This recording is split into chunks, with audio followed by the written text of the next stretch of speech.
Pagi baru saja menyentuh langit Palembang ketika deru langkah kasar terdengar menggetarkan lantai beton pasar Kertapati. Suasana yang biasanya riuh pedagang saling tawar-menawar mendadak sunyi seperti tertelan debu. Para pedagang buru-buru menunduk, menyembunyikan wajah mereka di balik keranjang sayur atau tumpukan cabai. Dialah Rambo, preman bertubuh gempal, penuh tato, dengan kalung rantai besi menggantung di lehernya. Ia bukan sekadar preman, ia adalah raja takhta pasar, penguasa tak bernama yang setiap kalimatnya lebih tajam dari pisau daging di warung sembelih. Setiap hari, lapak demi lapak harus menyetor uang keamanan, yang tak pernah jelas kemana mengalirnya. Jika ada yang berani menolak, hanya butuh satu malam hingga lapaknya hancur, dagangan hilang, dan pedagangnya tak pernah terlihat lagi. Pedagang lama sudah hafal ritme horor ini. Tapi pagi itu, satu lapak baru membuat Rambo mengernyit. Sebuah meja kayu sederhana, bersih, dihias kain putih polos, dengan dagangan tempe yang ditata rapi seperti harta karun. Dan di balik meja itu berdiri seorang gadis muda dengan kerudung abu dan wajah sendu. Rambo menghampiri lapak itu dengan langkah malas yang menyimpan ancaman. Gadis itu, yang kemudian diketahui bernama Rara, menunduk sebentar, lalu menatap lurus ke arah matanya. Bukan tatapan takut, bukan pula berani, tapi kosong, dingin seperti genangan minyak goreng basi di lantai pasar. Rambo mengeluarkan suara kasar, baru buka, harus tahu aturan. Ada harga buat jualan di sini. Ia menepuk-nepuk meja kayu, sengaja membuat dagangan tempe bergoyang. Rara diam, ia menyeka keringat di pelipis, lalu menyusun kembali tempenya yang nyaris jatuh. Dengan suara tenang namun tajam, ia berkata, "Kalau memang pasar ini bukan milik rakyat, saya akan pindah. Tapi sebelum itu, saya ingin dengar langsung dari pemilik tanahnya."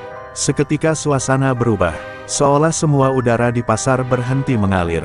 Beberapa pedagang yang menguping menahan napas. Tak ada satupun yang pernah bicara seperti itu pada Rambo. Bahkan bukan hanya nada kalimatnya yang berani, melainkan cara dia mengatakannya. Tenang, penuh kendali. Rambo tertawa singkat, kering, lebih mirip geraman. Kau pikir ini mall, ini hutan, Dek. Siapa kuat? Dia yang hidup. Ia mendekat, hanya beberapa jengkal dari wajah Rara. Tapi Rara tetap tak bergeming. Tubuhnya yang mungil tampak tidak gentar sedikit pun di hadapan bayangan besar preman itu. Ada sesuatu yang asing bagi Rambo, perasaan terganggu yang tidak bisa ia jelaskan. Bukan rasa takut, tapi seperti pernah merasa kalah. Salah satu preman kecil di belakang Rambo melangkah maju, hendak menamparkan meja Rara. Tapi sebelum tangannya menyentuh kayu, Rara menoleh cepat, dan hanya dengan satu gerakan kecil, matanya menatap tajam ke arah lelaki itu. Gerakan kecil itu cukup membuat si preman terhenti, seolah tubuhnya mendadak lumpuh oleh tatapan seorang penjagal. Preman itu mundur perlahan, tak berkata sepatah pun. Rambo makin heran, dan semakin kesal. Tanpa sadar, lapak tempe itu kini menjadi pusat perhatian. Para pedagang mulai mengintip dari balik tumpukan barang. Ada yang menahan senyum, ada yang takut, dan ada pula yang mulai berharap. Mungkinkah gadis tempe itu adalah jawab atas ketakutan mereka selama ini? Tapi di sisi lain, semua tahu, melawan Rambo artinya cari mati. Dan gadis itu mungkin hanya baru, belum tahu seberapa kejam medan ini. Rambo menatap Rara untuk terakhir kalinya pagi itu. Kau pikir bisa bertahan? Silakan coba, katanya dingin sebelum berbalik pergi. Suara sepatunya menggema di lorong pasar. Tapi dalam langkahnya yang berat, ada kegelisahan baru. Bukan karena takut, tapi karena nalurinya, yang selama ini tajam seperti pisau daging, membisikkan satu hal yang belum pernah ia rasakan dari seorang pedagang kecil, bahaya. Setelah kepergian Rambo pagi itu, lapak tempe Rara menjadi semacam legenda mendadak di pasar. Pedagang kiri kanan mulai mencuri pandang, tak sedikit yang pura-pura beli hanya untuk melihat lebih dekat siapa sebenarnya gadis muda itu. Tapi Rara tetap tenang, melayani pelanggan dengan senyum tipis yang tak pernah benar-benar menyentuh matanya. Di balik kelembutan suaranya, ada kesunyian yang dingin, seolah jiwanya berjalan jauh dari tubuhnya yang sibuk menimbang tempe dan membungkus daun pisang. Di salah satu sudut pasar, Bu Leni, pedagang sayur yang sudah lebih dari 2 dekade berdagang di sana, memicingkan mata. Ada sesuatu pada cara Rara berdiri. Tegak, tidak seperti perempuan kebanyakan yang cenderung menghindari konflik di tengah keramaian pasar. Gerakan tubuhnya tidak kaku, tapi juga tidak lembek. Ada ketegasan yang hanya bisa dimiliki oleh seseorang yang pernah mengalami pelatihan keras. Bu Leni menyipitkan mata lebih dalam. Seperti pernah kulihat, bisiknya pada dirinya sendiri, sambil memutar ingatan yang telah lama terkubur. Sore menjelang, dan langit Palembang mulai memerah seperti luka lama yang terbuka kembali. Rara berkemas dengan rapi, tidak terburu-buru, seolah tahu setiap detik yang ia lewati bisa menjadi yang terakhir. Saat ia menurunkan tenda lapaknya, dua anak kecil berlari kecil mendekat. "Kak Rara, tempenya enak banget. Ayahku minta dibeliin lagi besok," seru salah satu dari mereka sambil tertawa. Rara tersenyum, kali ini sedikit lebih hangat. Tapi di balik senyum itu, ada sorot mata waspada yang tak pernah padam. Seolah ia tahu, malam nanti akan datang ujian berikutnya. Di balik lorong gelap tempat parkiran pasar, dua preman Rambo mengintai. Mereka diperintahkan untuk menggertak pelan, bukan untuk melukai. Hanya cukup memberi pelajaran bahwa pasar ini bukan tempat bermain perempuan. Tapi saat mereka hendak bergerak mendekat, langkah Rara justru terhenti. Tanpa menoleh, ia bersuara pelan namun cukup keras, "Kalau kalian mau ikut jalan, sebaiknya pakai sepatu yang tak berderit." Preman-preman itu terkejut, salah satunya bahkan nyaris tersandung. Rara melanjutkan langkah tanpa menoleh ke belakang. Satu kalimat, satu langkah, dan rasa gentar mulai menyelimuti malam. Di rumah kontrakan kecilnya yang tersembunyi di lorong sempit, Rara membuka sebuah peti kayu tua.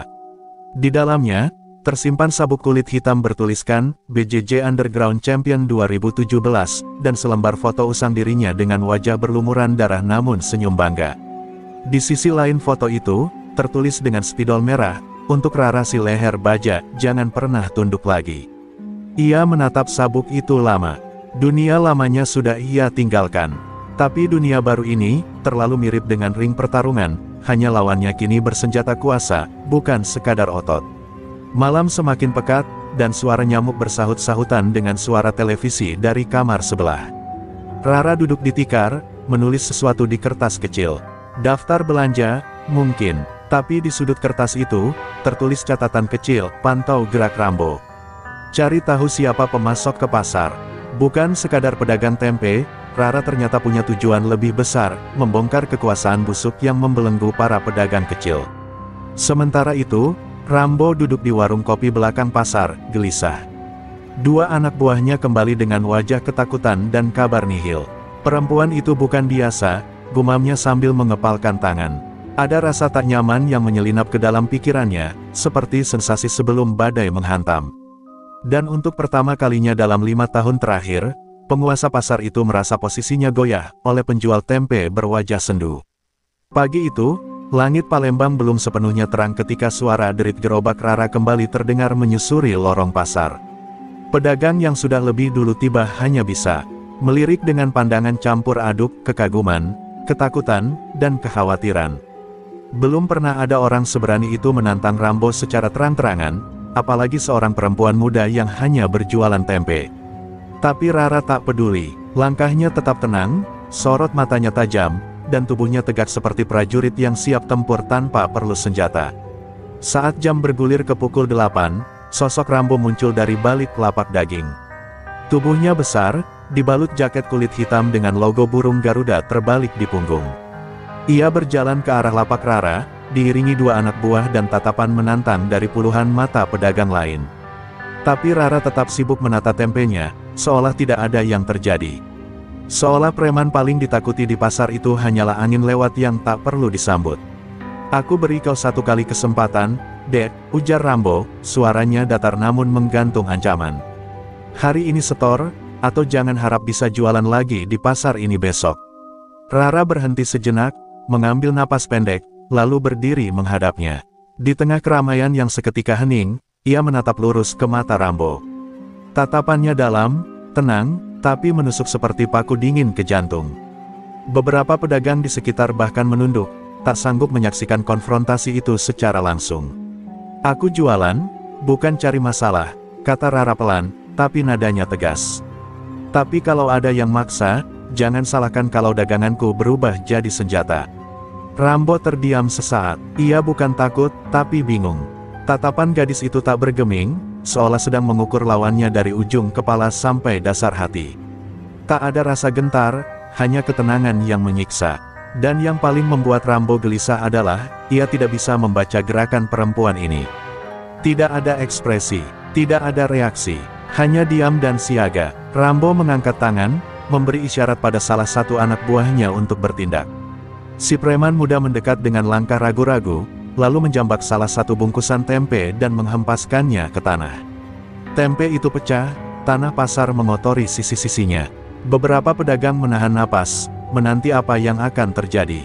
Tapi Rara tidak melompat, ia tidak membalas, ia hanya menatap pecahan tempe itu, lalu mengangkat kepalanya perlahan, dan tersenyum tipis. Senyum yang membuat udara terasa dingin meski matahari mulai naik. "Terima kasih," ujar Rara pelan. "Kau baru saja menunjukkan siapa sebenarnya yang lemah." Si preman muda tersentak, wajahnya memucat. Sebelum ia bisa berkata apapun, dalam gerakan secepat kilat, tangan Rara menyambar pergelangan tangannya dan memelintir ke belakang.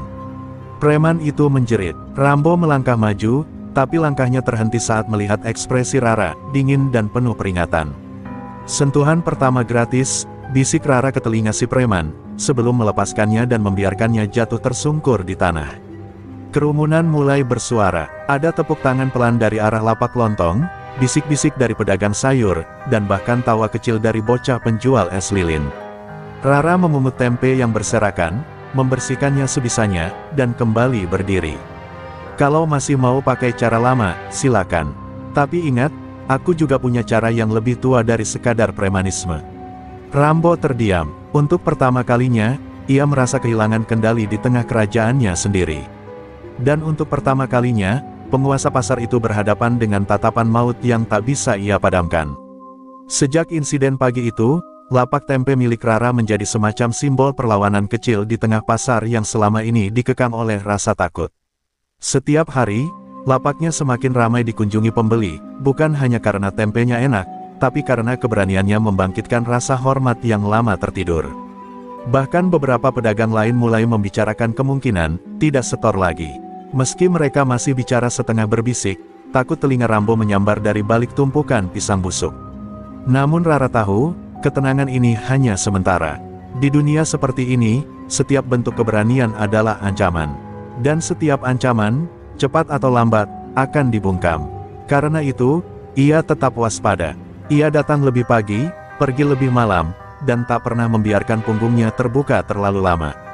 Ia mulai memperhatikan siapa saja yang terlalu sering memperhatikannya, siapa yang selalu ada di tempat yang sama, dan siapa yang dulu diam kini jadi terlalu ramah. Rambo sendiri tidak tinggal diam. Harga dirinya telah diinjak di tanah pasar oleh seorang gadis yang bahkan belum genap sebulan berdagang. Ia tahu, membiarkan Rara berdiri berarti mengizinkan benih pemberontakan tumbuh. Ia menyusun rencana, kali ini bukan hanya gertakan, tapi tindakan yang benar-benar membuat efek jera. Ia tidak akan menyentuh Rara langsung. Tidak, ia akan menyentuh orang-orang di sekelilingnya, mereka yang mulai percaya bahwa pasar bisa bebas tanpa setoran. Target pertamanya adalah Pak Rodi, pedagang ayam tua yang beberapa hari terakhir terlihat mengobrol akrab dengan Rara. Malam itu, saat Pak Rodi hendak pulang, sekelompok orang bersenjata kayu dan rantai menghajarnya di lorong gelap dekat gudang es. Keesokan paginya, lapaknya kosong. Tidak ada darah, tidak ada jejak, hanya sisa ceker ayam dan ember terbalik, diam, sunyi, dan penuh pesan. Rara berdiri menatap kosong ke arah lapak itu. Di dadanya, rasa bersalah berdesir tajam, seakan bila pisau diseret perlahan ke dalam hatinya. Namun bukannya mundur, Rara justru menyebarkan tempenya ke beberapa lapak tetangga yang mulai tutup karena takut. Ia membantu menjual barang dagangan mereka sambil membagikan sebagian hasilnya ke keluarga mereka. "Kalau kalian takut, aku akan jadi suaramu. Tapi jangan biarkan ketakutan menghapus perut anak-anak kalian," ujarnya kepada Bu Salmah yang nyaris menangis karena tak berani buka lapak lagi. Gerakan diam-diam ini mulai tumbuh. Rara tidak sekadar bertahan, ia mengisi ruang yang ditinggalkan rasa takut. Suatu pagi, Rambo mendapati lapaknya sendiri dilempari tempe basi. Bukan karena kualitasnya, ia tak pernah berjualan, tapi sebagai simbol ejekan. Tak ada yang tahu siapa pelakunya. Tapi ia tahu, ini bukan sekadar ulah anak kecil. Ini perlawanan, dari dalam, dari bawah. Dan itu jauh lebih berbahaya daripada bentakan keras atau ancaman tajam. Ia tahu, Jika ia tidak segera bertindak, kekuasaannya akan hancur bukan oleh senjata, tapi oleh sepotong tempe dan tekad yang tak bisa dibeli. Di balik semua itu, Rara duduk di lapaknya yang sederhana, menulis kembali di buku kecilnya. Ia mencatat nama-nama preman kecil, siapa yang biasa mengatur retribusi, siapa yang jadi penghubung ke pemasok fiktif. Ia menyusun puzzle perlahan. Bagi dunia, ia hanyalah penjual tempe keras kepala. Tapi bagi dirinya sendiri, ini adalah misi lama yang tertunda. Dulu, ia kalah karena terlalu percaya. Kini, ia tidak akan memberi ampun pada sistem yang merampas hak orang kecil. Lapaknya bukan sekadar tempat berdagang, itu benteng terakhir harga dirinya. Pagi itu, udara di pasar Kertapati terasa lebih tebal dari biasanya. Bukan karena kabut atau bau amis dari lapak ikan, melainkan karena rasa penasaran yang menggumpal di antara para pedagang. Sejak kejadian penyerangan Pak Rodi dan tindakan berani Rara yang mengambil alih lapak-lapak kosong, suasana pasar berubah. Para pedagang tak lagi hanya menjual dagangan, mereka mulai mencari tahu, menggali, membongkar. Siapa sebenarnya gadis penjual tempe itu? Dari mana datangnya keberanian yang begitu dingin dan tajam? Di balik terpal biru tempat biasa Bu Leni mengupas bawang, terdengar bisik-bisik yang makin hari makin lantang. Katanya dia dulu petarung, bisik seseorang. Bukan sekadar petarung.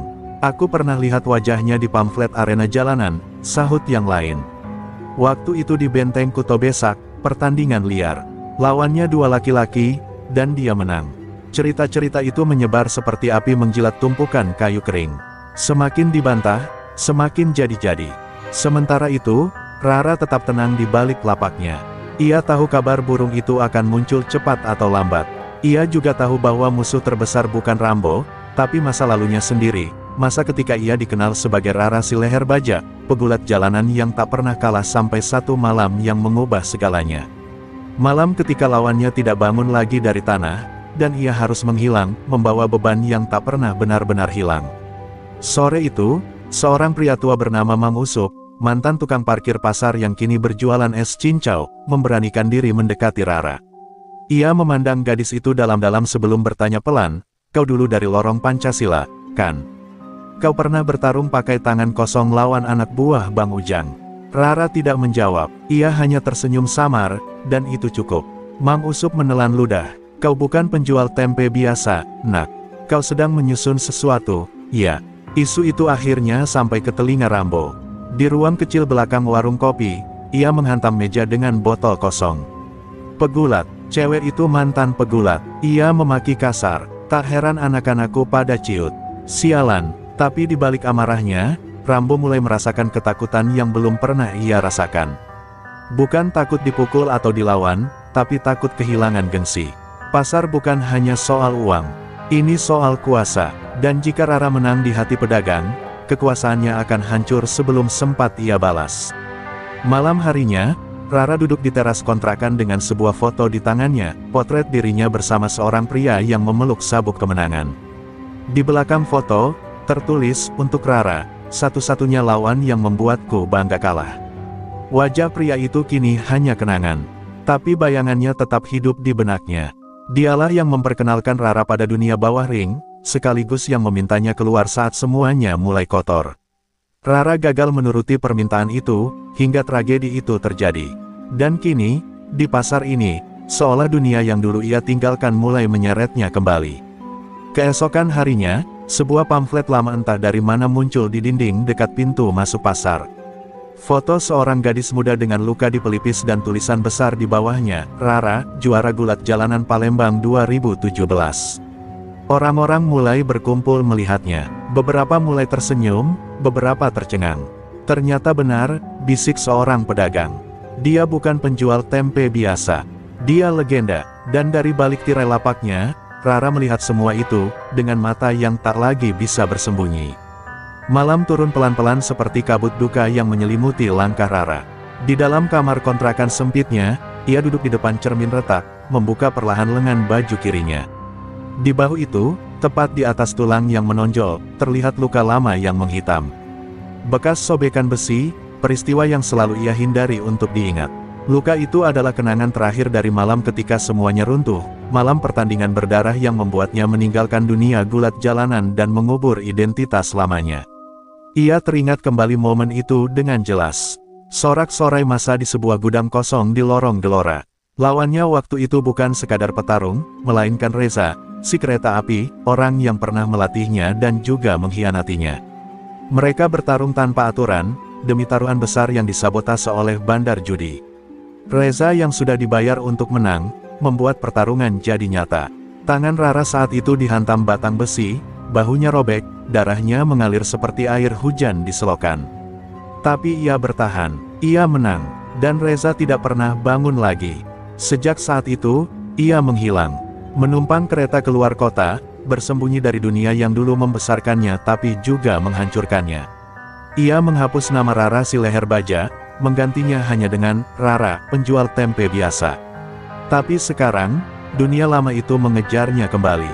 Bukan dalam bentuk ring pertarungan, tapi dalam rupa tatapan curiga, rasa kagum, dan bisikan para pedagang yang semakin yakin bahwa ia bukan perempuan biasa. Keesokan harinya, lapak Rara didatangi seorang pria berjas hitam, rapi, dengan mata yang tajam. Ia tidak membeli tempe, ia hanya berdiri dan berkata, "Nama saya Tony. Dulu saya mengurus taruhan di arena bawah benteng. Saya mengenal Anda, Mbak Rara."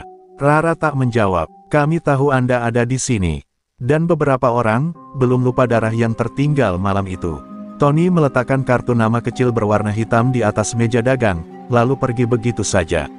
Isyaratnya jelas, bahaya yang lebih besar akan segera datang. Rara menggenggam kartu itu erat-erat. Tangannya bergetar, bukan karena takut, tapi karena ia tahu permainan ini lebih rumit dari sekadar preman pasar. Dunia yang lebih gelap, yang dulu ia tinggalkan dengan susah payah, kini mulai merapat ke lingkaran kecil kehidupannya. Ia bukan hanya diburu oleh Rambo, tapi juga oleh masa lalu yang belum selesai. Kini ia harus memilih, terus berjualan sambil bertahan, atau kembali memakai topeng lamanya dan menyerang sebelum diserang. Sementara itu, Rambo juga mulai mencium aroma aneh dari kehadiran Tony. Ia tidak menyukai orang luar yang ikut campur. Apalagi orang seperti Tony, dingin, licin, dan selalu menyimpan kepentingan tersembunyi. Ia tahu, jika dunia gulat jalanan masuk ke pasar, maka kekuasaannya akan direbut bukan oleh kekuatan, tapi oleh permainan yang lebih licik. Rambo mulai merencanakan sesuatu, menyingkirkan Rara sebelum dia berubah dari masalah kecil menjadi pemicu perang besar. Di malam yang sama, Rara duduk di atas tikar lusuh, menatap peta kecil pasar yang ia gambar sendiri. Di sana, ia menandai lokasi lapak-lapak pedagang yang mulai berpihak padanya, dan juga menuliskan nama-nama preman yang terhubung langsung dengan Rambo. Ia menatap daftar itu, lalu memandang luka di bahunya sekali lagi. Ia tahu, luka itu bukan hanya bukti penderitaan, tapi pengingat bahwa ia pernah berdiri di ujung kematian, dan tidak jatuh. Di balik lapak daging miliknya yang mewah dan mencolok, Rambo duduk dengan kepala tertunduk. Tak seperti biasanya, tak ada cengiran sombong, tak ada bentakan. Hanya kepalan tangan yang menggigil di bawah meja, dan rokok yang terbakar habis tanpa disentuh. Nama Rara kini bergema lebih keras dari siapapun yang pernah ia hadapi. Dan sejak munculnya pria berjas hitam bernama Tony, Rambo tahu satu hal, ini bukan lagi sekadar urusan setoran dan gengsi pasar. Ia menatap anak buahnya satu persatu. Beberapa dari mereka mulai gelisah, bahkan ada yang diam-diam membeli tempe di lapak Rara, seolah sekadar membeli, padahal mungkin mencari perlindungan. Kekuasaan Rambo tak lagi mutlak. Ia mulai merasakan celah retak dalam tembok dominasinya. Dan itu membuatnya geram, malu, dan, meski tak ia akui, takut. Ia tahu, rasa takut adalah awal dari kehancuran bagi seorang penguasa. Tapi tak bisa dipungkiri, Rara telah mengguncang pondasi yang selama ini ia anggap tak tergoyahkan. Malam itu, Rambo menggelar pertemuan rahasia di dalam gudang kosong di belakang pasar. Hanya orang-orang kepercayaannya yang hadir. "Kita harus bertindak sebelum semuanya terlambat," katanya dengan suara serak. Perempuan itu, dia bukan sekadar bekas petarung. Dia sedang menyusun sesuatu. Lihat sendiri, dia punya dukungan, dia punya rencana. Salah satu preman menyela dengan suara lirih, atau dia cuma pengalihan. Kalau Tony ikut main, bisa jadi ada orang besar di belakang dia. Rambo memukul meja kayu hingga retak. Justru itu, kita harus cari tahu siapa di baliknya. Kalau ini cuma soal dendam lama, kita bisa atasi. Tapi kalau ini soal perebutan wilayah dan kekuasaan, kita harus potong akarnya, cepat. Suara kemarahan Rambo menggema di ruangan pengap itu. Tapi di balik amarahnya, Rambo tahu dirinya mulai kehilangan arah. Ia bukan lagi pemburu, ia sedang diburu. Sementara itu, di sudut pasar, Rara tidak berdiam diri. Ia terus mengamati gerak-gerik anak buah Rambo. Setiap tatapan, setiap bisik-bisik, setiap langkah kaki yang terlalu sering bolak-balik di sekitar lapaknya, semua ia catat dalam ingatan. Ia tahu tekanan sedang meningkat. Tapi ia juga tahu, tekanan seperti inilah yang dulu membentuknya di ring jalanan. Ia bukan orang yang tumbuh dalam kenyamanan. Ia adalah hasil dari pertarungan, luka, dan pengkhianatan. Hari berikutnya, Rara melakukan sesuatu yang mengejutkan semua orang. Ia berjalan menuju lapak Rambo, berdiri di depannya, dan meletakkan satu bungkus tempe di atas meja. "Aku tidak datang untuk menantang," katanya pelan, "aku datang untuk memperingatkan. Kalau kau terus bertahan dengan cara lama, kau bukan cuma kehilangan pasar. Kau kehilangan dirimu sendiri." Semua yang mendengar itu terdiam. Rambo membalas dengan tatapan membunuh, tapi Rara hanya membalikkan badan dan berjalan pergi. Tatapan Rambo kosong. Kata-kata Rara membekas seperti arang panas di dada. Ia merasa seperti ditelanjangi di depan kerumunan, bukan dengan kekerasan, tapi dengan kejujuran yang tak terbantahkan. Rambo selama ini membangun kekuasaan dari rasa takut. Tapi Rara datang membawa sesuatu yang tak bisa ia kendalikan, keberanian yang tak gentar kehilangan apapun. Dan itu jauh lebih berbahaya daripada semua pukulan yang pernah ia terima. Di kejauhan, Tony mengamati semuanya dari dalam mobilnya yang gelap. Ia tersenyum kecil sambil menyalakan rokok. Permainan sudah dimulai, gumamnya. Dan sepertinya, bidak paling berbahaya bukan Rambo, tapi gadis itu. Ia menyalakan mesin dan pergi. Sementara Rambo, untuk pertama kalinya, merasa tak lagi berada di puncak rantai kekuasaan, melainkan dalam cengkeraman badai yang tak ia mengerti. Subuh belum sempurna menyapu langit Palembang ketika Rara membuka matanya dengan napas panjang. Di lantai kamarnya, beberapa foto lama tersebar. Ada wajah-wajah dari masa lalu, pelatih, lawan, dan teman seperjuangan yang kini entah kemana. Di tengah tumpukan itu, ada satu foto yang paling membuat dadanya sesak, foto dirinya berdiri di atas tubuh lawan yang tak bergerak, dengan mata penuh luka dan darah menetes dari pelipis. Itulah malam terakhir ia berdiri di atas ring, dan malam pertama ia merasa kalah sebagai manusia. Hari itu, suasana pasar tidak seperti biasa. Ada semacam ketegangan yang menggantung di udara. Pedagang-pedagang yang sebelumnya mulai tersenyum, kini kembali menunduk, penuh waspada. Mereka mendengar kabar bahwa Tony dan kelompok lama dari dunia gulat jalanan mulai bermunculan. Pasar bukan lagi sekadar ladang jual-beli, ia telah menjadi ladang pengaruh. Tempat dua dunia saling tarik-menarik, kekuasaan yang dibangun dari ketakutan, dan kekuatan yang tumbuh dari keberanian. Di tengah lapaknya, Rara berdiri tegak seperti biasa. Tapi pagi ini berbeda. Ia mengenakan jaket lama berwarna gelap, dengan lengan dilipat sampai memperlihatkan bekas luka di lengan bawah, tanda pengenal para petarung lama yang paham kode tubuh. Beberapa orang yang datang membeli tempe menatapnya lama, mengangguk kecil. Salah satunya, pria beruban yang datang dari luar pasar, meletakkan uang dan berkata, "Leher baja, ya. Aku pernah taruhan di partai finalmu." Rara hanya tersenyum tipis, tak menyangkal, tak mengiyakan. Sementara itu, di sebuah gudang kosong dekat jalur rel, sekelompok pria bertubuh kekar tengah berkumpul. Tony berdiri di tengah mereka, berbicara dengan dingin, "Target kita bukan pasar. Target kita adalah dia, Rara. Dia mantan kita, dia tahu rahasia kita, dan dia satu-satunya yang bisa mengacaukan bisnis bawah tanah ini." Mereka sepakat, Rara harus disingkirkan. Tapi tidak dengan kekerasan biasa. Tony ingin mempermalukannya di depan publik. Menghidupkan kembali ring lama, tanpa ring. Rencana pun disusun. Beberapa hari ke depan akan ada pasar malam besar, perayaan tahunan yang ramai, di mana semua pedagang akan berkumpul, dan warga sekitar tumpah ruah. Tony ingin menggunakan momen itu untuk menjebak Rara dalam satu pertunjukan, pertarungan jalanan yang dikemas seolah spontan, tapi dirancang untuk menjatuhkan harga diri Rara di depan massa. Lawannya bukan sembarang orang. Seorang mantan juara bawah tanah dari Palembang Timur, dikenal sebagai Jango, pria tinggi besar dengan sejarah kekerasan brutal di ring liar. Rara sudah mencium rencana itu. Ia melihat tanda-tandanya, orang-orang asing mulai muncul di sekitar pasar, bertanya dengan bahasa tubuh para petarung. Ia tahu Tony sedang memainkan permainan lamanya, memancing musuh keluar dari lubang dengan aroma panggung. Tapi yang tidak mereka tahu adalah, Rara bukan hanya siap bertarung, ia sudah menanti. Tidak di atas ring, tidak di dalam arena resmi, tapi di tempat paling kotor sekalipun, asal kebenaran bisa ditegakkan. Di malam hari, Rara melatih kembali gerakan lamanya di ruang sempit kontrakan. Tangan, kaki, dan nafasnya mungkin sudah tidak sekuat dulu, tapi matanya tetap tajam seperti pisau yang diasah oleh dendam dan kesadaran. Ia bukan lagi remaja yang bertarung demi sorakan.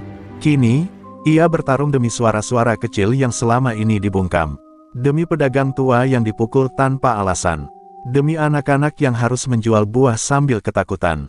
Dan demi dirinya sendiri, yang ingin menebus dosa masa lalu dengan kemenangan yang benar. Pagi berikutnya, spanduk pasar malam mulai digantung di atas gerbang masuk. Warna-warni yang mencolok seolah menutupi aroma konflik yang mendidih di bawahnya. Semua mata tertuju pada satu pertanyaan, akankah Rara kembali bertarung? Dan jika iya, apa yang akan ia pertaruhkan kali ini? Pasar malam akhirnya tiba. Lampu warna-warni menyala terang menggantung di antara tiang-tiang besi, musik dangdut menggema dari pengeras suara yang nyaris pecah, dan tawa anak-anak bersahutan dengan suara pedagang yang berlomba menarik perhatian pembeli. Tapi di balik semua keramaian itu, ada panggung tak terlihat yang sedang dibangun, panggung darah dan dendam. Tony dan anak buahnya telah menyiapkan segalanya. Di pojok lapangan parkir, sebuah area kosong telah dibersihkan, dikelilingi truk-truk dan gerobak seolah sengaja membentuk arena. Rara tahu waktunya telah dekat. Sejak pagi ia sudah mendapat bisikan dari beberapa mantan petarung jalanan yang masih menghormatinya. Jango sudah tiba. Pria itu bahkan telah melakukan pemanasan, dengan menjatuhkan salah satu pedagang dari luar kota yang tak sengaja berselisih dengannya. Isu cepat menyebar, akan ada pertarungan malam ini. Tapi bukan pertunjukan biasa, ini akan jadi ajang mempermalukan seseorang. Dan nama Rara mulai disebut-sebut dengan bisikan ngeri dan penasaran. Menjelang pukul 9 malam, Tony berdiri di tengah kerumunan. Dengan mikrofon kecil dan suara santai, ia mengumumkan ada hiburan spesial. Malam itu, pertarungan ala jalanan seperti zaman dulu, hanya untuk nostalgia dan sensasi semata. Yang berani, yang kuat, yang pernah jadi legenda, ayo naik. Ucapnya sambil tersenyum sinis. Orang-orang mulai berkerumun. Mereka belum tahu siapa yang akan bertarung. Tapi Tony tahu, itu hanya soal waktu sampai Rara muncul, atau mundur dan hilang harga dirinya. Tak lama kemudian, terdengar suara langkah pelan namun mantap dari arah pasar tempe. Rara berjalan menembus kerumunan. Jaketnya gelap, rambutnya dikuncir rapi, dan wajahnya tenang, tapi matanya menyala. Seperti binatang yang baru saja dilepaskan dari kurungan panjang. Semua yang mengenalnya menahan napas. Ia berdiri tepat di depan Tony, lalu menatap Jango yang sudah berdiri di tengah arena. Kalau ini cara kalian mencoba menjatuhkanku, kalian terlalu terburu-buru, katanya datar. Tony tersenyum kecil, pura-pura santai. Kami hanya beri panggung, sisanya tergantung kau. Pertarungan pun dimulai tanpa banyak aba-aba. Jango menyerang duluan, melemparkan pukulan besar ke arah wajah Rara. Tapi Rara mengelak dengan gerakan licin, membiarkan energi lawan terbuang percuma. Sorakan meledak. Sebagian berpihak pada Jango, tapi banyak juga yang mulai berbalik ke Rara. Karena di setiap gerakan Rara, ada ketenangan, ada teknik, ada bekas-bekas masa lalu yang belum mati. Ia bukan hanya melawan Jango. Ia sedang menegakkan kehormatan semua yang pernah diinjak oleh kekuasaan jalanan. Beberapa kali Jango berhasil menyentuh tubuh Rara, membuatnya terhuyung. Tapi tiap kali itu terjadi, Rara bangkit lagi, dengan tatapan makin tajam. Ia mengingat semua yang telah direnggut dari hidupnya. Semua malam penuh luka, semua hari ketika ia harus memilih bertahan atau hancur. Dan malam ini, ia memilih bertahan, dengan cara paling keras yang ia tahu, melawan. Hingga akhirnya, dalam satu gerakan cepat, Rara mengunci lengan Jango dan menjatuhkannya ke tanah dengan teknik klasik kuncian pundak yang mematikan. Jango terkapar, nafasnya memburu, tak mampu bangkit. Kerumunan terdiam. Tony terlihat tegang, tak menyangka kekalahan akan datang secepat itu. Rara berdiri di atas tubuh lawannya, tak bersorak, tak senyum. Ia hanya menatap Tony, lalu berkata dengan lantang, pertarungan ini bukan akhir. Ini awal, aku tidak akan berhenti sampai pasar ini bebas dari ketakutan. Suaranya menggetarkan udara malam, memukul kesadaran semua yang hadir. Tony mengerutkan kening, rencana besarnya tak berjalan seperti harapan. Dan lebih dari itu, ia mulai sadar, Rara bukan hanya lawan fisik. Ia simbol perlawanan, dan begitu sebuah simbol bangkit, tak ada pukulan yang bisa benar-benar membungkamnya. Hujan turun pelan di atas kota Palembang malam itu, seolah ikut mencuci sisa-sisa darah dan keringat yang tertinggal di lapangan pasar malam. Rara berjalan pelan menyusuri gang kecil menuju kontrakannya. Kemenangan atas Jamo memang mutlak, tapi rasa lega belum datang. Di setiap langkahnya, kenangan lama mulai bermunculan, suara sorakan brutal dari masa lalu, suara tulang patah, dan yang paling menyakitkan, suara jeritan seorang adik yang tak sempat ia selamatkan. Kontrakan tua itu kini terasa lebih sempit. Di dalam, dindingnya basah oleh rembesan hujan dan udara pengap menusuk dada. Rara duduk di depan cermin kecil, menatap wajahnya sendiri. Wajah yang dulu begitu asing baginya, kini mulai ia terima kembali. Tapi luka di dalam, bekas kekalahan besar yang pernah membuatnya meninggalkan dunia gulat jalanan, masih belum pulih. Dulu, ia kalah bukan karena tidak cukup kuat, tapi karena ia membiarkan dirinya lemah di hadapan dendam. Malam itu, Rara membuka laci tua dan mengambil sebuah surat yang sudah lusuh. Surat dari Ari, adiknya, yang semasa kecil selalu hadir di pinggir ring sambil berteriak menyemangatinya. Surat itu ditulis bertahun-tahun lalu, sebelum kecelakaan yang merenggut nyawa Ari. Isinya sederhana, hanya doa dan harapan agar Rara tidak berubah menjadi hewan di atas ring, seperti lawan-lawannya. Tapi kenyataan berkata lain. Di malam Ari tewas, Rara baru saja mematahkan lengan lawan dalam sebuah pertarungan liar, dan dia tidak pernah sempat pulang. Rasa bersalah itulah yang membentuk siapa Rara hari ini. Ia tak pernah bertarung lagi sejak malam itu. Ia menghilang dari dunia keras, menyamar sebagai pedagang tempe, berharap bisa menebus masa lalu dengan hidup sederhana. Tapi dunia lama mencarinya lagi. Dan malam ini, ketika ia menjatuhkan Jamo di tengah kerumunan, ia tahu, pelarian telah usai. Ini bukan tentang membuktikan siapa lebih kuat. Ini tentang menyelesaikan apa yang dulu tak sempat selesai. Sementara itu, di markas kecil milik Tony, kemarahan meledak. Tony membanting gelas ke dinding, memaki anak buahnya yang hanya bisa diam. Kekalahan Jamo membuat reputasi Tony goyah, dan yang lebih menyakitkan, ia kembali dikalahkan oleh wanita yang dulu ia anggap sebagai boneka ring. Tony mengenal masa lalu Rara. Bahkan, dialah yang memperkenalkannya ke dunia bawah tanah. Tapi satu hal yang ia tidak pernah tahu, seberapa dalam luka Rara sebenarnya. Dan itulah yang membuatnya tak bisa menebak langkah selanjutnya. Di pasar, suasana mulai berubah. Beberapa pedagang yang semula takut mulai berani bicara. Mereka diam-diam menyampaikan terima kasih pada Rara, memberikan sayur lebih, atau sekadar senyum dengan penuh makna. Tapi Rara tak menginginkan pujian. Ia tahu, Tony tidak akan tinggal diam. Dan ia juga tahu, kekuatan yang ia miliki tak akan cukup jika ia berdiri sendiri. Sudah waktunya ia mencari kembali sisa-sisa saudara seperjuangan dari masa lalu. Rara membuka buku catatan kecil miliknya. Di halaman paling belakang, tertulis beberapa nama dan nomor yang telah lama ia lupakan. Desta, bisiknya, menyentuh satu nama dengan tangan bergetar. Desta adalah mantan rekan gulat jalanan, wanita tangguh yang dulu memilih hidup sebagai tukang las di pinggiran Sungai Musi.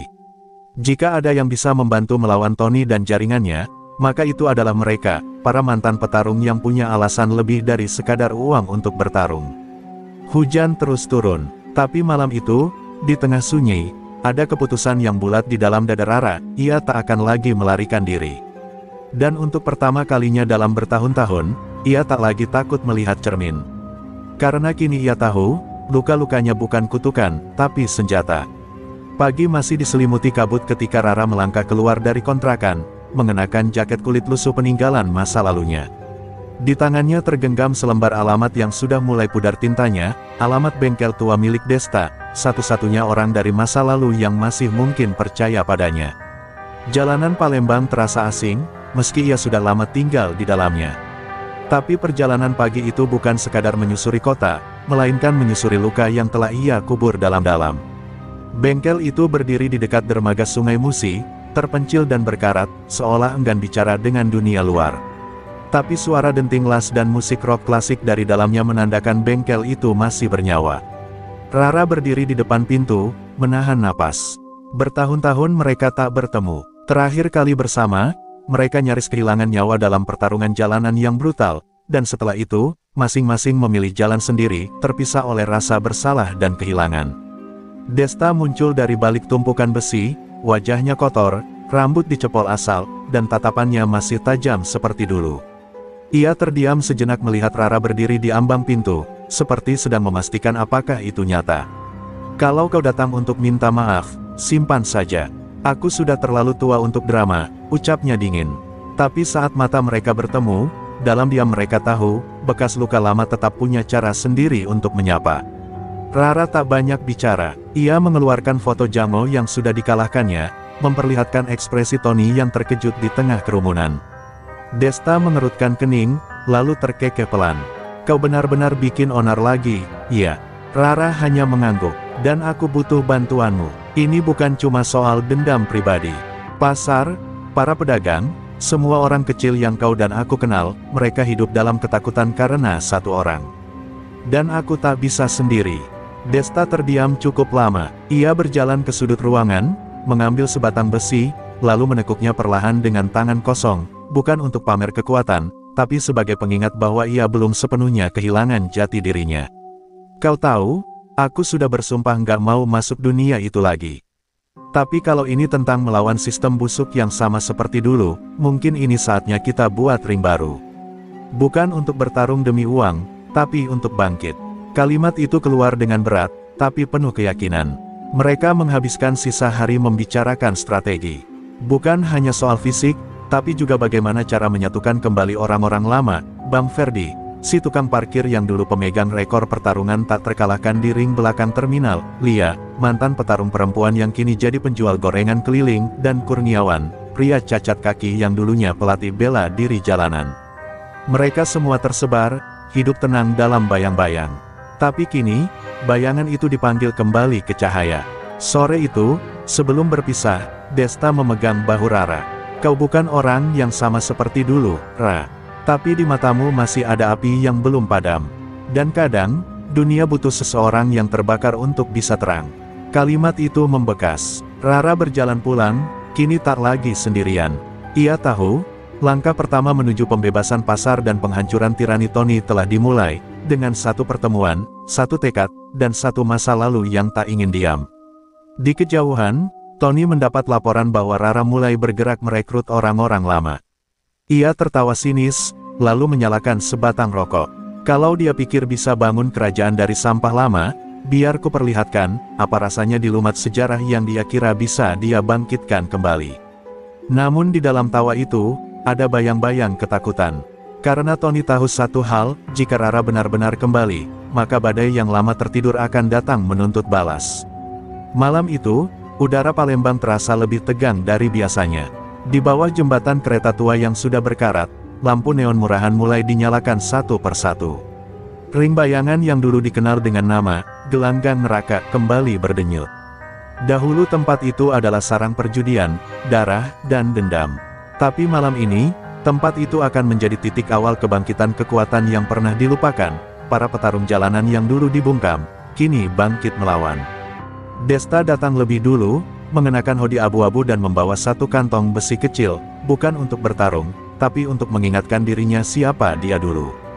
Tak lama kemudian, satu persatu sosok lama mulai muncul dari kegelapan.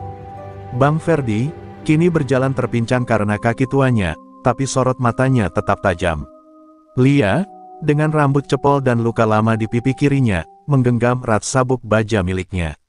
Dan dari arah kanan, muncul Kurniawan, digandeng anak kecil, menunjukkan bahwa meski tubuhnya setengah cacat, semangatnya tak pernah mati. Rara tiba terakhir, ia berdiri di tengah ring yang berdebu, memandangi arena itu seperti sedang menatap masa lalunya yang tergantung di udara. Kita bukan anak-anak lagi, ucapnya pelan. Kita bukan petarung demi uang. Kita bukan alat orang-orang seperti Tony. Tapi yang kita miliki, keteguhan, Rasa hormat dan keberanian adalah sesuatu yang tak bisa dibeli atau ditaklukkan.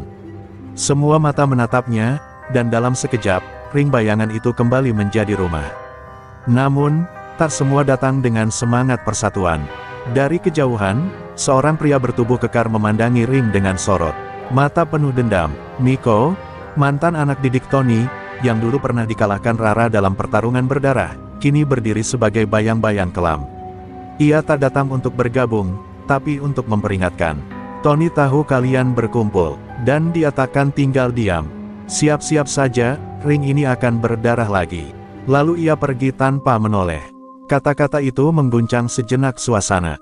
Tapi Bang Ferdi tertawa, suara seraknya menggetarkan dinding beton. Darah. Kami sudah berdarah sebelum mereka lahir. Kami sudah kehilangan lebih banyak dari yang bisa mereka bayangkan. Kalau mereka mau perang, kita beri mereka perang, tapi di aturan kita, bukan aturan Tony. Semua orang mulai bergerak, mempersiapkan peralatan, menyusun strategi. Ring itu bukan sekadar arena bertarung, kini ia menjadi markas perlawanan. Rara mendekati dinding yang dulu pernah ia dorong lawan hingga pingsan. Di sana, ia menggantungkan sehelai kain merah bertuliskan, untuk yang terlupakan. Ia tahu perjuangan ini akan panjang, mungkin lebih berdarah dari sebelumnya. Tapi ia tidak sendiri, dan kali ini, tujuannya bukan untuk menang, tapi untuk mengakhiri siklus tirani yang telah terlalu lama meracuni pasar-pasar, jalanan, bahkan hidup rakyat kecil. Di malam yang semakin larut, dari balik bayang-bayang, Tony menyaksikan semua lewat kamera tersembunyi. Ia tak tersenyum, tak marah, ia hanya diam. Lalu dengan suara pelan, ia berkata kepada bawahannya, jika mereka ingin menghidupkan masa lalu, biar kubakar mereka bersama kenangannya. Lalu ia memberi satu perintah, aktifkan petarung bayangan yang tak pernah dilepaskan, harimau tanpa nama. Malam berikutnya, kabut menyelimuti Palembang dengan ketebalan yang mencurigakan.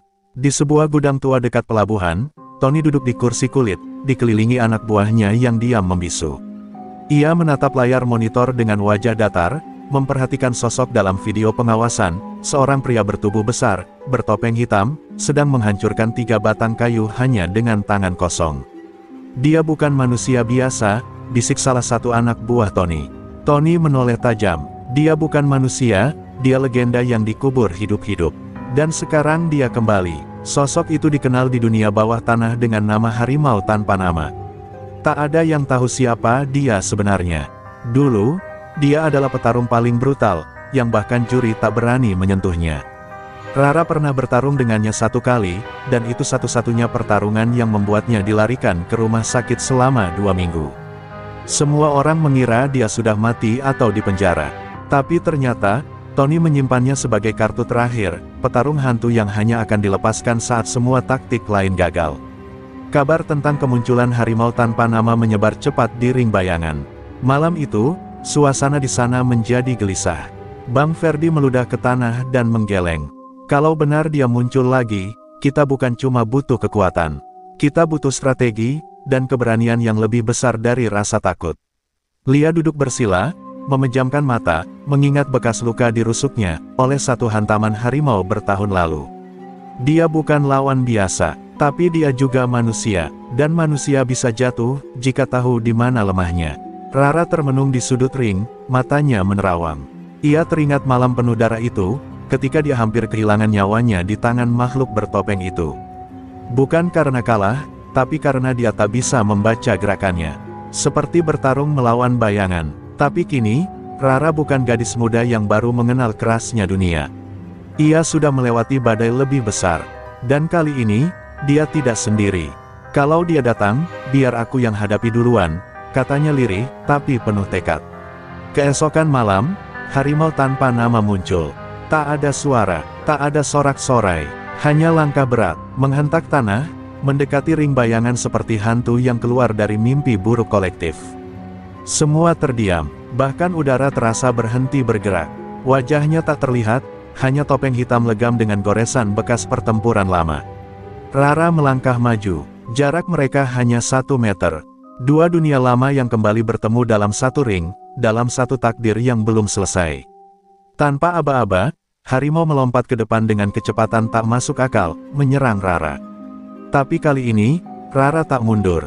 Ia membaca arah bahu, gerak kaki, dan dalam sekejap memutar tubuhnya, menghindar, lalu membalas dengan pukulan berbalut sikut kerusuk. Dentuman terdengar, harimau mundur satu langkah. Untuk pertama kalinya, dia terdesak. Penonton menahan napas. Dalam sorot mata Rara, ada sesuatu yang tak dimiliki harimau, kesadaran bahwa ia bertarung demi yang tertindas, bukan hanya untuk bertahan hidup. Pertarungan berhenti tiba-tiba, harimau berdiri tegap, lalu membuka topengnya. Semua terdiam. Di balik topeng itu, wajah yang sudah sangat tua, penuh bekas luka dan ketegasan. "Aku tidak datang untuk membunuhmu, Rara," ucapnya berat. "Aku datang karena Tony menahanku dengan janji dan ancaman. Tapi kau mengingatkanku siapa aku dulu." Suasana mencekam berubah menjadi haru. Harimau berlutut, menunduk. "Aku ada di pihakmu sekarang." Dan di kejauhan, Tony meremas layar monitornya hingga pecah, darah mengalir dari telapak tangannya.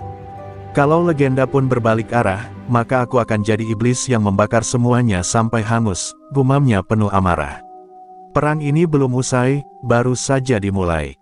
Malam itu, Tony mengurung diri di dalam ruang bawah tanah markasnya. Dinding beton yang lembab bergema oleh deru napasnya yang tak beraturan. Di depannya, sebuah meja besi dengan layar retak masih menampilkan rekaman terakhir dari ring bayangan, saat harimau tanpa nama berlutut kepada Rara.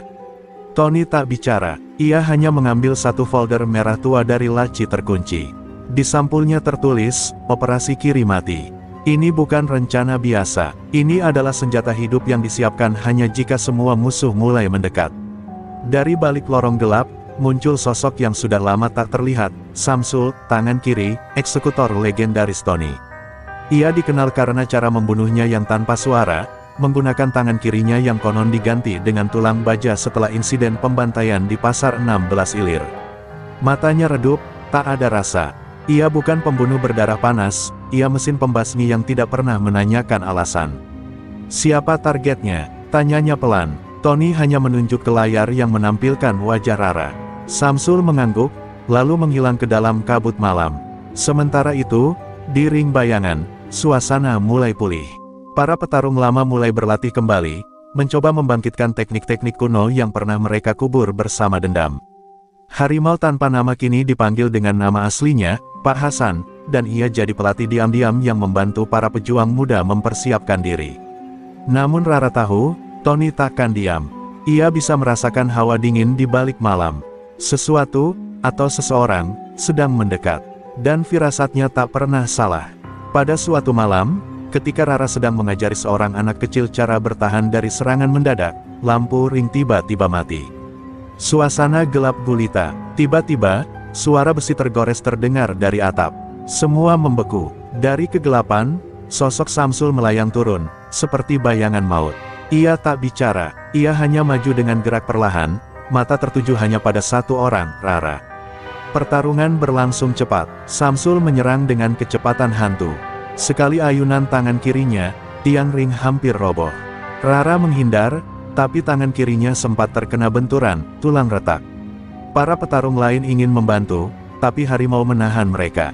"Kalau kalian ikut campur sekarang, kalian akan mati." Dia datang untuk menyelesaikan satu hal. Rara harus hadapi ini sendiri, katanya dengan berat. Rara berusaha tetap tenang meski tangan kirinya nyaris lumpuh. Ia mengingat semua ajaran yang pernah ia pelajari, kekuatan bukan di tangan, tapi di keseimbangan, ketenangan, dan momen yang tepat. Ia memancing Samsul ke sisi ring, berpura-pura tersudut, lalu memanfaatkan pantulan cahaya dari logam di dinding untuk menyilaukan sejenak mata Samsul. Dalam sepersekian detik itulah, ia melompat dan menghantam pelipis Samsul dengan lututnya. Tubuh Samsul terjatuh, namun tak langsung pingsan. Ia hanya tersenyum, untuk pertama kalinya. "Kau benar-benar bukan gadis biasa," katanya pelan, sebelum akhirnya tergeletak tak sadarkan diri. Rara terjatuh bersamaan, napas tersengal, tangan kiri tak bisa digerakkan. Tapi ia berdiri lagi. Meski tubuhnya hampir roboh, jiwanya tetap tegak. Dari kejauhan, Tony menerima pesan singkat dari anak buahnya, Samsul gagal. Rara masih hidup. Ia tak berkata apapun, tapi wajahnya kini tak sekadar marah, melainkan panik. "Kalau tangan kiriku tak cukup, maka akan kugunakan mulut iblisnya." Ia lalu mengangkat ponsel dan menghubungi satu nama terakhir di daftar merahnya, Bu Jung, si dukun pasar. Di sudut pasar yang paling jarang disambangi manusia, tepat di belakang tumpukan karung beras busuk dan bangkai becak tua, berdirilah sebuah gubuk reot yang tampak seperti nyaris rubuh. Tapi jangan tertipu bentuk luarnya, karena di dalamnya tinggal Bujum, dukun pasar yang dikenal punya perjanjian dengan roh-roh lama. Ia tak pernah tersenyum, dan kata orang, mata kirinya bisa melihat masa lalu, sedangkan mata kanannya bisa menatap kematian seseorang hanya dengan sekali pandang. Malam itu, Tony berdiri di depan gubuk itu dengan wajah kaku, membawa sebungkus kemenyan hitam dan seikat rambut manusia yang ia cabut dari kepala anak buahnya sendiri. Bujum menyambut tanpa kata. Ia tahu tujuan Tony tanpa harus bertanya. Kau ingin menjatuhkan yang tak bisa dijatuhkan dengan tangan, maka harus dengan roh, gumamnya. Tony mengangguk. Di dalam gubuk, ia duduk bersila di depan mangkuk tembaga yang dipenuhi darah ayam hitam. Bujum menaburkan segenggam tanah kuburan sambil melantunkan mantra dalam bahasa tua Palembang yang sudah tak banyak dipahami. Sesekali ia tertawa pelan, seolah mendengar bisikan makhluk tak kasat mata. Kutukannya sudah kuturunkan, ujarnya akhirnya, tapi ingat, kalau roh itu berbalik arah, bukan hanya musuhmu yang akan binasa. Sementara itu, di ring bayangan, Rara merasakan hal aneh. Sejak malam Samsul menyerangnya, suhu tubuhnya naik turun. Luka di tangannya tak kunjung sembuh, malah menghitam. Ia sering bermimpi berdiri di tengah pasar gelap dengan ratusan mata merah memandanginya dari balik bayangan. Pak Hasan mulai curiga, lalu memeriksa tubuh Rara dengan sentuhan energi tua yang ia pelajari dari petarung Cina perantauan dahulu. Wajahnya memucat. Kau dikutuk? Ra, ini bukan luka biasa. Lia dan Bang Ferdi langsung mengambil tindakan. Mereka membawa Rara ke seorang nenek tua bernama Magdariah, mantan juru jampi pasar 26 yang telah lama pensiun. Di sana, Rara dimandikan bunga 7 rupa, dibacakan doa-doa dan ayat-ayat penolak bala. Tapi malam itu, air dalam baskom tempat Rara direndam berubah menjadi merah darah. Magdariah menarik napas panjang. Ini bukan sekadar santet, ini kutukan warisan. Kutukan yang hanya bisa dikalahkan oleh yang dulu pernah membangkitkannya. Pak Hasan terdiam. Ia tahu siapa yang dimaksud Magdariah. Dulu, saat ia masih menjadi petarung liar, ia pernah berselisih dengan Bujum. Dalam satu pertarungan gaib, ia sempat membakar altar tempat pemanggilan roh yang Bujum pakai. Sejak itu, mereka jadi musuh tak kasat mata. Kalau kutukan ini dari dia, maka aku yang harus melawannya, ucap Hasan dengan sorot mata yang kembali tajam seperti dulu. Tapi Rara menggeleng, meski tubuhnya melemah, semangatnya tidak. Ini tentang aku, tentang keberanianku. Aku akan hadapi kutukan ini. Malam berikutnya, Rara kembali ke pasar yang sepi, seorang diri. Di tengah lapak kosong, ia membentangkan sajadah tua dan duduk diam. Ia menunggu, dan benar saja, bayangan mulai berdatangan. Angin menderu, suara geraman tak manusiawi terdengar. Sesosok makhluk hitam besar muncul dari ujung pasar, matanya merah menyala, membawa aura Bujum yang kental. Tapi Rara tidak gentar. Dengan suara serak, ia berkata, "Aku bukan gadis lemah. Aku adalah luka yang bertahan. Aku adalah dendam yang bangkit." Dan dengan itu, ia menantang makhluk itu dalam duel yang tak hanya fisik, tetapi batin. Duel itu tidak terlihat oleh mata biasa. Di dunia nyata, hanya terlihat Rara berdiri kaku, keringat mengucur, mata melotot. Tapi di dunia roh, ia bertarung melawan ketakutan masa kecilnya, rasa bersalah, trauma, dan bayangan Bujum yang terus membisikkan bahwa ia hanyalah korban. Namun perlahan, setiap pukulan batin Rara adalah penolakan terhadap nasib yang dipaksakan padanya. Dan ketika ia akhirnya menjatuhkan makhluk itu, tubuhnya ambruk, tapi wajahnya tenang. Dan dari jauh, Bujum terbangun dari semedinya dengan wajah pucat. "Mustahil," bisiknya, karena untuk pertama kalinya, kutukan yang ia lepaskan kembali padanya. Tubuhnya mulai membusuk dari dalam. Tony menerima kabar bahwa Bujum ditemukan meninggal dalam posisi duduk bersila, matanya terbuka lebar, dan mulutnya tersenyum pahit. Tapi ia tak gentar, sebab kini, ia tahu satu hal penting, Rara tidak bisa dihentikan dengan cara biasa. Maka langkah terakhirnya adalah membakar seluruh dunia tempat Rara berpijak. Fajar belum benar-benar muncul, tapi kabut tipis sudah menggantung di atas atap-atap kios pasar Ilir. Di tengah kesunyian yang aneh, suara knalpot motor terdengar bergemuruh. Puluhan preman bersenjata tajam, berpakaian serba hitam, masuk dari berbagai arah. Mereka bukan lagi sekadar pemalak biasa, ini pasukan neraka yang dipimpin langsung oleh Tony, sang raja pasar yang sudah membuang semua aturan. Ia tak lagi bermain dari bayang-bayang. Kali ini, ia datang untuk membakar segalanya. Hancurkan lapaknya, bakar ringnya, dan bawa kepalanya ke aku, perintahnya dingin. Rara baru saja selesai salat subuh ketika suara gemuruh terdengar dari kejauhan. Langkah-langkah tergesa, jeritan pedagang, dan bau bensin yang menyengat mulai merayap ke arah ring bayangan. Lia datang tergopoh, wajahnya pucat. "Ra, mereka datang. Banyak, dan mereka bawa bensin." Rara berdiri pelan, menggulung sajadah dengan tangan gemetar. Tubuhnya masih belum sepenuhnya pulih dari kutukan bujum, tapi semangatnya justru semakin membara. Ia tahu ini akan datang. Ia hanya tak menyangka Tony akan memilih kehancuran total sebagai langkah terakhirnya. Bang Ferdi dan Pak Hasan langsung mempersiapkan barikade. Anak-anak ring bayangan yang dulu hanya pemulung, kini berdiri gagah dengan kayu dan besi di tangan. Mereka bukan petarung profesional, tapi semangat mereka tak bisa dihitung dengan kekuatan otot. Mereka melindungi rumah terakhir mereka, ring kecil yang menyelamatkan mereka dari jalanan.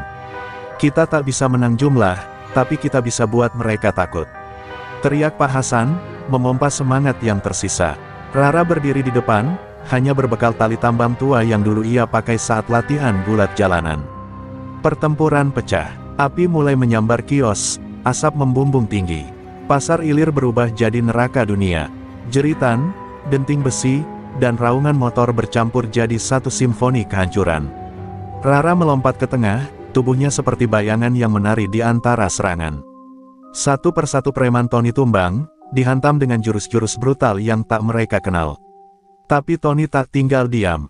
Ia sendiri turun ke lapangan, membawa sebilah golok panjang dengan nama "Penghabisan" terukir di bilahnya. "Sini kau, pegulat pasar!" teriaknya sambil menebas semua yang menghalangi jalannya. Pertemuan mata mereka di tengah kobaran api adalah klimaks yang ditunggu semua orang.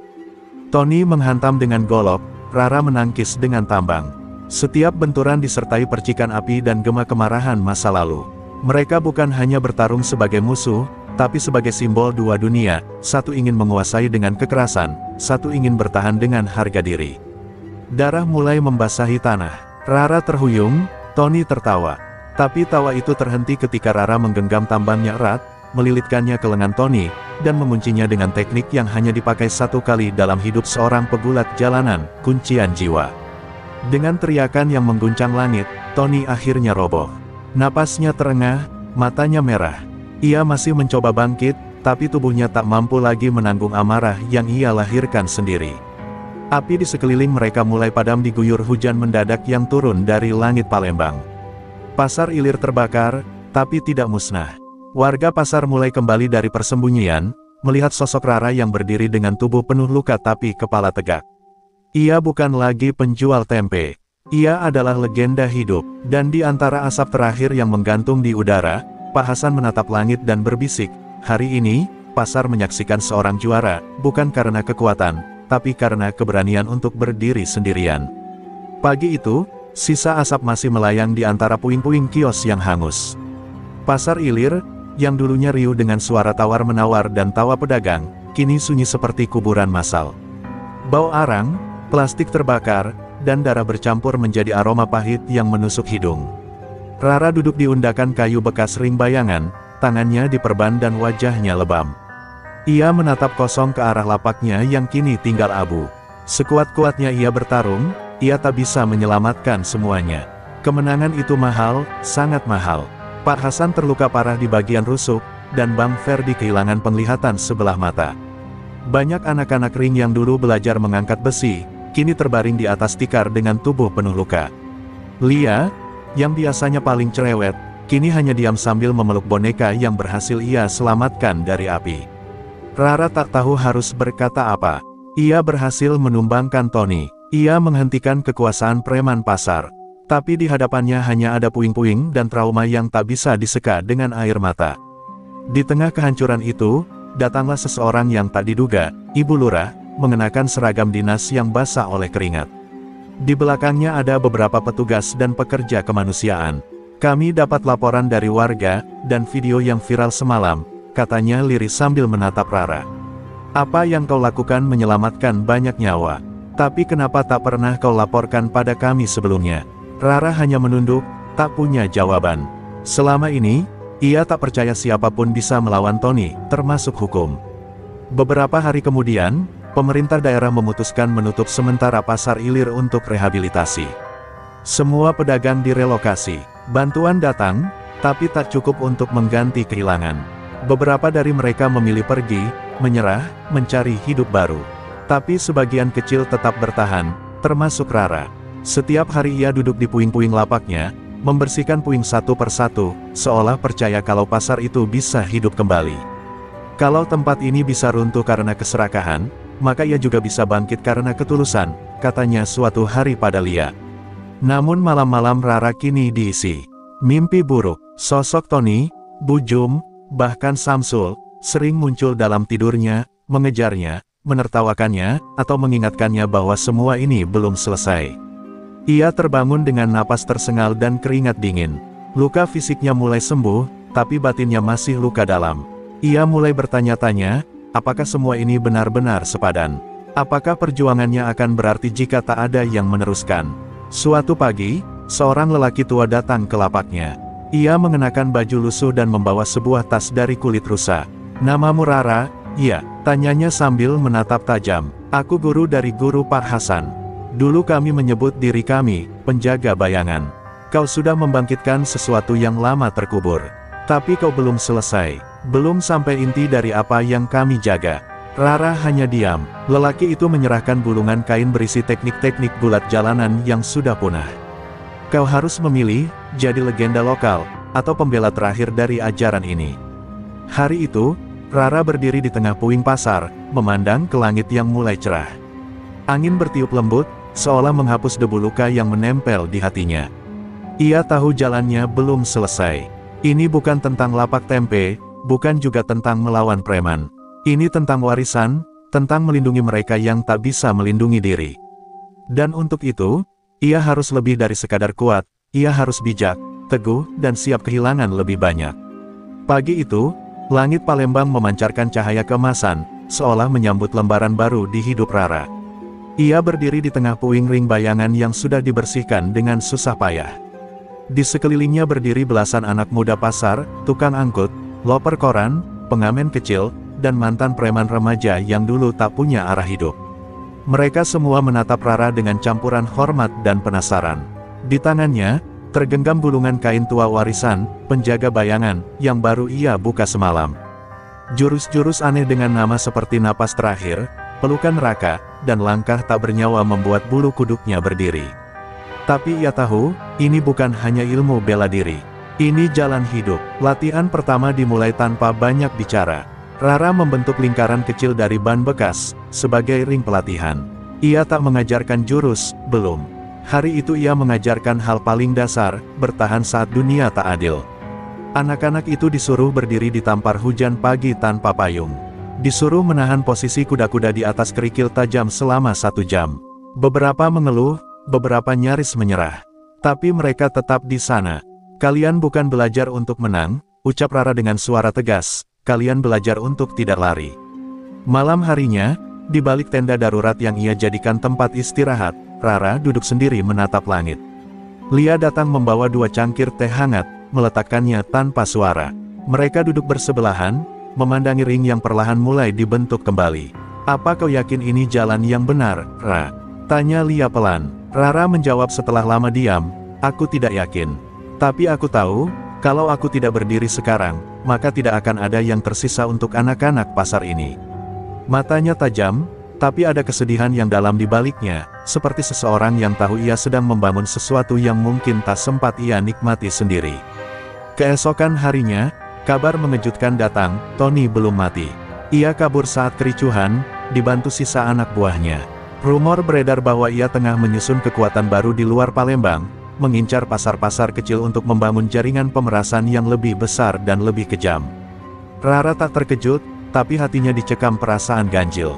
Musuh yang ia kira sudah runtuh, ternyata hanya terluka dan kembali lebih ganas.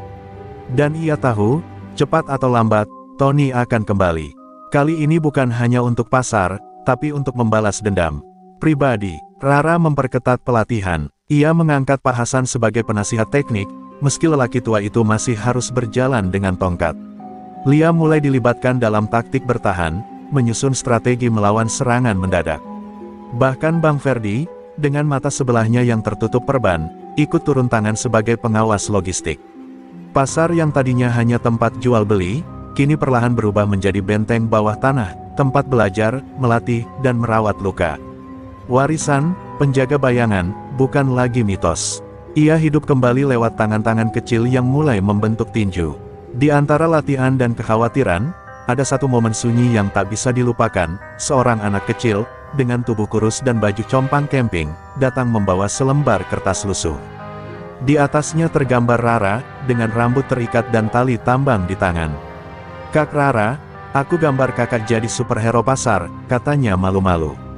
Rara memandangi gambar itu lama sekali, lalu tersenyum untuk pertama kalinya sejak pasar runtuh. Bukan karena ia merasa hebat, tapi karena tahu, ia sudah mulai berarti. Hari-hari itu berat, tapi bagi Rara, berat bukan alasan untuk berhenti. Ia tahu ini bukan tentang kekuatan tangan atau kaki. Ini tentang menyalakan keberanian di tempat yang selama ini hanya mengenal ketakutan.